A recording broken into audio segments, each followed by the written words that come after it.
today we are going to learn English grammar.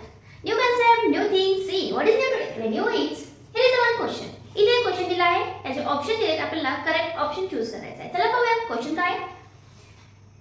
Sheila ask माला if it was her car.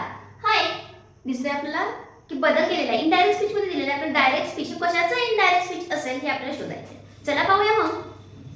Sheila ask माला if आलं की लक्षात घ्यायचं इफून हा प्रश्न असणार आहे. हा कुठला सेंटेन्स मध्ये प्रश्न असणार हे लक्षात घ्यायचं. याच्यामध्ये हे दोन ऑप्शन तर गेले,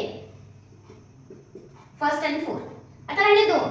आता यामध्ये पहा, आस्क म्हणलं की सेड टू. आस्क म्हणलं की काय येणार आहे, सेड टू किंवा टोल्ड पण येऊ शकतं. मग ह्याच्यामध्ये सेड टू पण आहे, टोल्ड पण आहे. आस्कला आपण सेड टू घेतो. तर बघूया आता क्वेश्चन कसा आहे. मला it is your car. It is your car हे क्वेश्चन नाहीये.